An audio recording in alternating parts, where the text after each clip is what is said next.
Bani Ba'alawi sebagai ras manusia terkuat, terhebat, termulia di seluruh jagat raya ini, Bani Ba'alawi tampaknya merasa memiliki kewajiban untuk merubah ulang sejarah di negeri ini. Semua yang terjadi dalam sejarah bangsa ini sepertinya harus atas jasa mereka.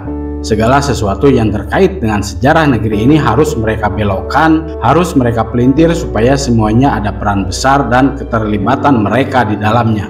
Kali ini kita akan kupas tentang upaya pembelokan sejarah menjelang proklamasi kemerdekaan Negara Republik Indonesia tanggal 17 Agustus 1945. Mari kita simak bagaimana sejarah peristiwa tersebut versi Endabrus seorang Bahar bin Smith dan versi asli sesuai dengan referensi-referensi sejarah yang lebih otentik yang disampaikan oleh Gus Ali Rahman, seorang budayawan dan sejarawan dari NU dari channel YouTube Arah 9. Simak baik-baik, gunakan akal sehat. Menurut Anda versi manakah yang lebih bisa diterima? Versi Bahar Smith atau versi Gus Ali Rahman? Jakarta ketika itu wilayah Habib Ali bin Abdurrahman Al-Habsyi Kuitang yang merupakan gurunya Soekarno. Besok yang menentukan hari kemerdekaan Indonesia itu Habib Ali Kuitang.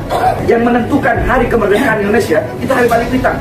Yang menentukan hari kemerdekaan Indonesia itu Habib Ali Kuitang. Ya, tentukan hari kemerdekaan yang menentukan itu Habib Ali bin Abdurrahman Al-Habsyi Kuitang. Makanya dia buka coba.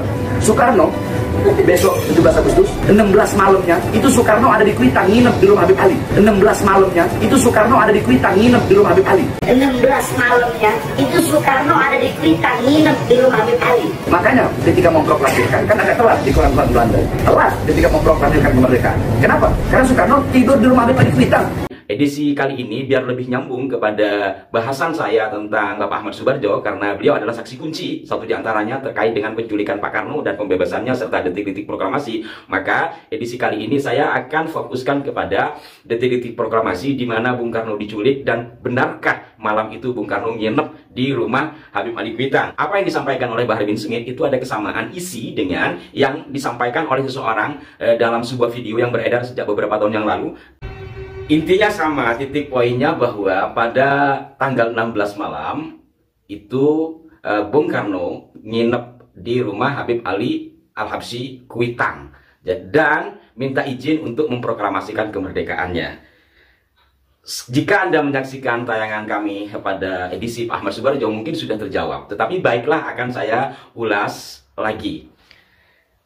Dengan 3 data buku ini saya pikir cukup ya. Ini ditulis oleh Pak Ahmad Soebardjo sebagai pelaku sejarahnya. Ini adalah Bu Fatma, ini adalah buku penelitian.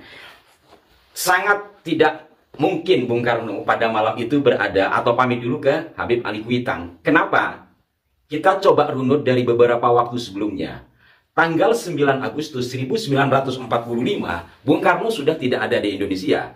Beliau pergi ke Dalat atau daerah Saigon untuk menemui petinggi Jepang di sana. Bung Karno ada di buku ini ya, ditemani oleh Dr. Rajiman Widyodiningrat, Bung Hatta, dan dokter pribadi Bung Karno, yaitu Dr. Raden Soeharto. Selama beberapa hari di sana dari tanggal 9 Agustus, tanggal 14 sore baru beliau sampai ke Jakarta. Pada tanggal 14 sore itu kondisi di Jakarta, terutama oleh kaum muda, itu sudah heboh karena kaum muda sudah mendengarkan informasi atau mendapat informasi dari Radio Australia bahwa Jepang sudah menyerah ke sekutu karena kena bom. Kemudian keesokan harinya tanggal 15 pagi, terjadi diskusi antara Syahrir dengan Bung Karno di kediamannya di Pegangsaan 56, di mana kaum muda menghendaki segera merdeka tanpa menunggu Jepang karena Jepang sudah kalah.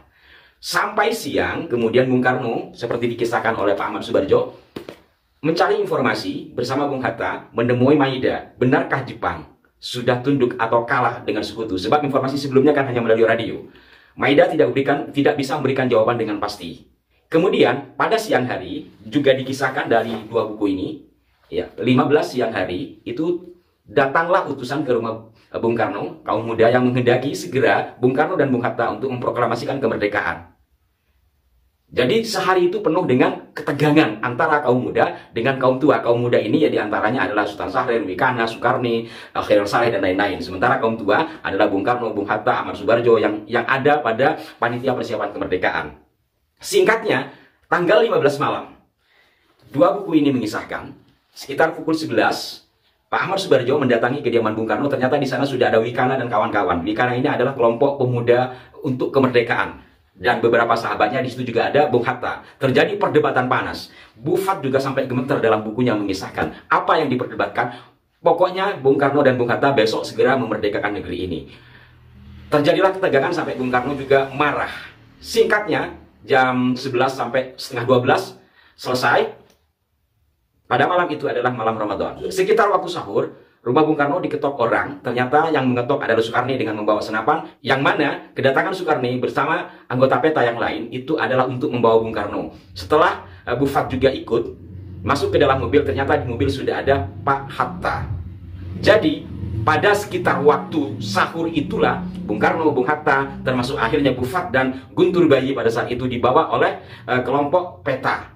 Di bawahnya kedua tokoh ini hasil rapat Khair Salih dan kawan-kawan karena gagal membujuk Bung Karno dan Bung Hatta untuk segera memerdekakan. Kemudian pada tanggal 16 pagi sekitar pukul 8, Pak Ahmad Subarjo mendapat laporan dari asistennya yakni Pak Sudiro bahwa Bung Karno dan Bung Hatta tidak ada di tempat seperti yang saya kisahkan beberapa edisi yang lalu. Kemudian mencari informasi, termasuk diantaranya adalah ke Maida. Setelah menemu Maida ternyata tidak diketahui bagaimana dan seperti apa. Lalu Pak Ahmad Subarjo datang ke kantornya, di mana kantor Pak Barjo ini pada bagian ruangan yang lain adalah kantor atau tempat anak-anak muda pejuang. Di sana beliau bertemu dengan seorang pemuda Wikana yang tadi malamnya berdebat dengan Pak Karno dan kawan-kawan. Wikana tidak bisa menjelaskan, lalu mendatangkan seorang pemuda yang lain, Pandu namanya. Pak Pandu juga tidak bisa memberikan penjelasan karena menurut Pak Pandu, Bung Karno dibawa oleh kelompok PETA dan kelompok muda ini tidak berani menyampaikan ada di mana dan untuk apa. Singkatnya, sampai siang hari pada sekitar pukul 2, tanggal 16, 1945, selepas makan siang, Pak Ahmad Subarjo didatangi lagi oleh Wikana, Pandu, dan Kunto, Yusuf Kunto. Yusuf Kunto ini adalah anggota PETA yang kemudian oleh Pak Ahmad Subarjo dimintai keterangan di mana Bung Karno berada dan terkait pula dengan rencana rapat panitia persiapan kemerdekaan, karena tanggal 16 Agustus itu rencananya adalah rapat pertama panitia persiapan kemerdekaan. Kunto juga tidak mau menjelaskan awalnya, tapi atas desakan dan rayuan dari Pak Ahmad Subarjo akhirnya diperbolehkan untuk menemui Bung Karno, tetapi tidak boleh jalan sendiri atau hanya dengan Sudiro sebagai asisten ditemani oleh PETA. Pada sekitar pukul 4 sore berangkatlah mereka menuju ke sebuah tempat yang kemudian kita kenal dengan Rengas Dengklok. Setelah sampai di Rengas Dengklok, tidak serta-merta Pak Ahmad Subarjo boleh menemui Bung Karno dan Bung Hatta. Terjadi perdebatan dulu, bertemulah dengan ketua PETA atau pembesar PETA di sana, PETA Pembela Tanah Air ya, tentara bentukan Jepang, Mayor Subenu.